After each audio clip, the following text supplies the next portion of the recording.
नाजरीन, आज के एपिसोड में कहानी एक ऐसे मोड़ पर पहुंच गई है जहां दिल टूट रहे हैं, रिश्ते आजमाइश में हैं और दुश्मन पहले से ज़्यादा खतरनाक हो चुके हैं। क्या नीलोफर अपने दिल के दर्द को बर्दाश्त कर पाएगी? क्या स्पोर्चा दोबारा खड़ी हो सकेगी? और क्या ओरहान अपने दुश्मनों को मुकम्मल शिकस्त दे पाएगा? आइए पूरी कहानी आसान अंदाज में जानते हैं। हम देखते हैं कि बोर्सा में एक हकीमा नीलोफर का मुआयना करती है। मुआयना मुकम्मल करने के बाद वो कमरे में वापस आती है और कहती है, आप दोनों बिल्कुल ठीक है, घबराने की कोई बात नहीं। ये सुनकर नीलोफर सुकून का सांस लेती है। मलल खातून कहती है, अल्लाह का शुक्र है, और नीलोफर को अपने पास बिठा लेती है। इसी दौरान इरास पूछती है, नीलोफर खातून, इस दफने का क्या करना है?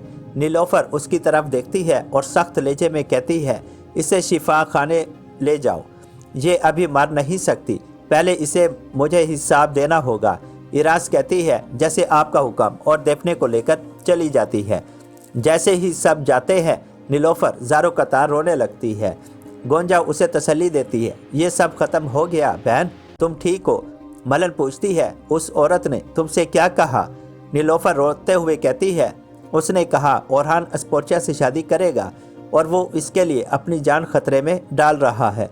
ये सुनकर वो और ज़्यादा टूट जाती है। गोंजा कहती है, तुम इसकी बातों पर यकीन क्यों कर रही हो? वो तुम्हें जहर देना चाहती थी। नीलोफर आहिस्ता से कहती है, उसने वही बातें कही जिनसे मैं खुद भी डरती थी। फिर वो अपने दिल पर हाथ रखकर कहती है, मेरा दिल बहुत दर्द में है, मैं ये भी नहीं कह सकती कि ऐसा कभी नहीं होगा। मलन कहती है, मेरा ओरहान बगैर मजबूरी के ऐसा कभी नहीं करेगा। नीलोफर जवाब देती है, लेकिन अगर मजबूरी हुई तो मैं ये दर्द कैसे बर्दाश्त करूंगी? मैं तो मर जाऊंगी माँ। ये सुनकर मलन खामोश हो जाती है और उसे गले लगाकर तसल्ली देती है। दूसरी तरफ स्पोर्चा अपने घोड़े पर सवार तेजी से जा रही होती है। ओरहान उसके पीछे आता है और आवाज़ देता है, स्पोर्चा रुक जाओ, लेकिन वो कहती है, मैं नहीं रुकूंगी। स्पोर्चा गुस्से में कहती है, उन्होंने मुझे सबके सामने जलील किया, मैं बदला लूँगी। ओरहान उसके सामने आकर घोड़ा रोक देता है और कहता है, क्या अकेली? कैसे? तुम्हारे सब वफादार सिपाही मर चुके हैं। ये सुनकर स्पोर्चा नीचे उतरती है और रोते हुए कहती है, मैं नाकाम हो गई, मैं अपने लोगों को बचा न सकी। वो ज़ारो कतार रोती है। ओरहान उसके करीब आता है और कहता है, तुम जहाँ गिरी हो वहीं से उठोगी।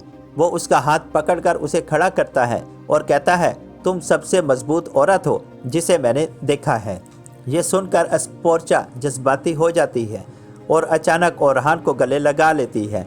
वो कहती है, मैं माजरत चाहती हूँ, मुझे दोबारा लड़ना होगा। ओरहान कहता है, बिल्कुल, तुम बदला लोगी। स्पोर्चा कहती है, मेरे पास अब कोई जगह नहीं है।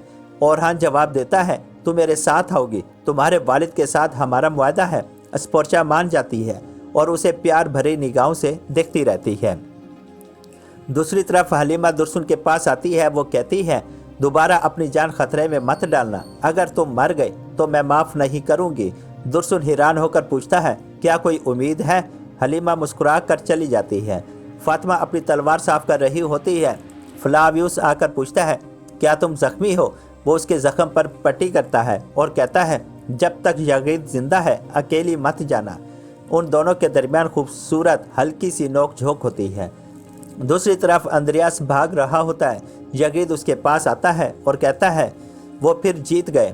अंद्रियास कहता है, ये तो अभी शुरुआत है। अचानक एक औरत घोड़े पर आती है। अंद्रियास कहता है, ये मेरी जंगली परी है। वो कहती है, ओरहान ने शहजादे की फौज तबाह कर दी है, अब एक नई साजिश तैयार हो रही होती है।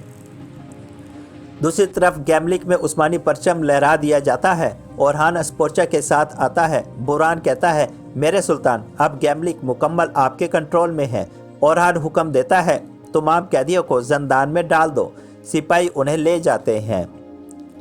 ओरहान सबके सामने ऐलान करता है, अब फ्लावियस एवरानोस सरदार कहलाएगा। ये सुनकर सब हैरान हो जाते हैं। फातिमा खुश हो जाती है। दूसरी तरफ यगीद अपने कबीले में पहुंचता है। उसकी माँ पूछती है, तुम्हें क्या हुआ? वो कहता है, मैं फ्लावियस को नहीं मार सका, और खैमे की तरफ बढ़ जाता है। तो नाजरीन, ये था एक ज़बरदस्त और जज्बाती एपिसोड, जहां मोहब्बत भी थी, धोखा भी था और नई जंग की तैयारी भी। آپ کو کون سا سین سب سے زیادہ پسند آیا کامنٹ میں ضرور بتائیں، اور ایسے ہی مزید ویڈیوز کے لیے چینل کو سبسکرائب کریں۔